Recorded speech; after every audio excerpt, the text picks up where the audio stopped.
Welcome back. The South African Association of Meat Importers and Exporters wants government to scrap tariffs on all poultry products. The association also wants a 3-year moratorium on new tariffs to be instituted. Let's talk about this further.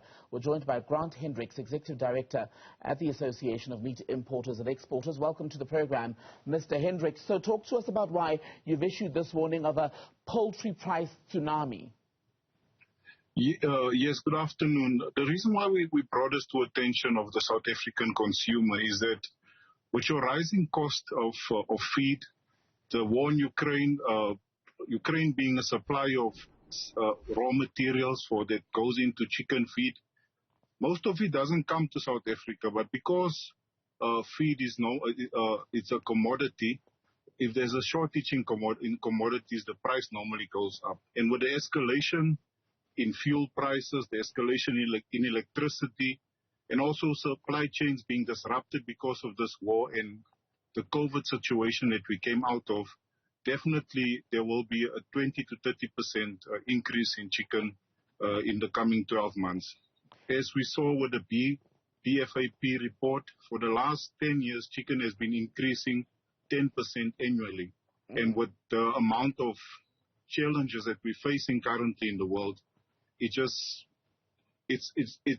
automatic that there will be definitely a challenge. And unfortunately, the importers or producers, local producers even, wouldn't be able to absorb all the cost, and they'll have to, unfortunately, pass it over to the consumer. How realistic then are claims that a cut in tariffs would be able to save people about 33% on the price of chicken pieces in particular? You must remember, tariffs is only another tax like a VAT. If you have a 62%, currently the tax on chicken coming from Brazil and the USA is 62%. At the time it was 40%. So if your tariffs are cut or it's reduced, then definitely according to our market pricing, well, you have to definitely adapt your pricing, because the 62% currently is what's keeping chicken prices so high. And if you don't get a tariff cut or a freeze, how much more would we have to pay as poultry consumers? Can you just repeat the question? So if you don't get this cut in tariffs, how much more would we have to pay as people who eat chicken?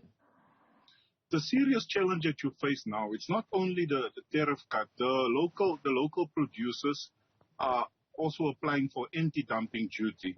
So if they get it right, the tax on chicken could be anything from 92% upwards, and that means you can pay an extra 20 to 30% on chicken that you buy from the shop.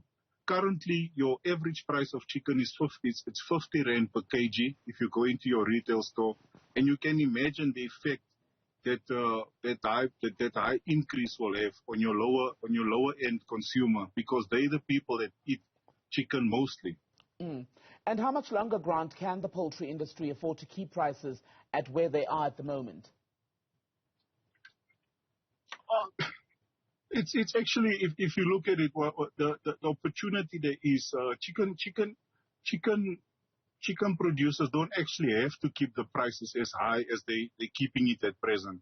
If we look to the poultry master plan, in the poultry master plan, there's room for export of South African chicken. If the South African Poultry Association can readjust their processes and look into supplying some of their cuts to export markets, what will happen is they'll be able to reduce their local pricing and make more money by exporting your premium cuts, for example, your chicken breast pieces. And how helpful has the South African government been as you face this challenging time? Have they been interacting with you directly at all?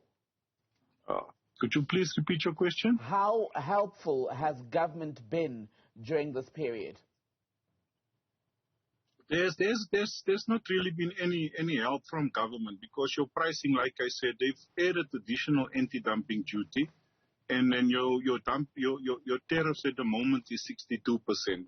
So the people at the lower end of your LSM, of the consumer market, they're paying the same price as your higher to middle income earner. So at the end of the day, the prices there hasn't been no relief from government, but we strongly believe that government really want to look into ways to help relieve the price. I mean, the pressure that's on the consumer. Because if you look at the fuel price, the levy that they've reduced, as well as them stopping the sugar tax for another year, the increase on sugar tax, it means that government wants to bring relief to the consumer. And thus, what we're proposing, the 15% VAT that has to be done away with on chicken, and the moratorium for 3 years on chicken tariffs, import tariffs. I think that's our strategy that we're putting forward to government in helping them to see that what other avenues there are to help bring relief to the already distressed consumer. And Grant, there's been some reporting by Escort, the meat group, that they've seen an increase in the sale of Vienna's, bacon and liver spread. Those sales were up in recent times in their books. Is that a good or a bad thing in the industry that we're seeing people now shift away, apparently, from poultry, perhaps because of the prices that are increasing so much? Look, Escort is a very good brand and they've got very good practices. But the reality is the consumer needs a mixed diet. Processed meat is a good product, but you also need a solid piece of chicken to put a healthy plate of food, and anyone deserves to put a healthy plate of food on the table for their family. So I would say processed food is good, but over the years, since I've been in this industry, the amount of chicken that's been bought by your lower end consumers reduced significantly. And I would say it's unfair for the lower end of the market just to buy processed meat. They also have the right to have a healthy piece of chicken on their plate of food at night. Grant Hendricks, thank you so much for your time. Grant is with the Association of Meat Importers and Exporters in South Africa.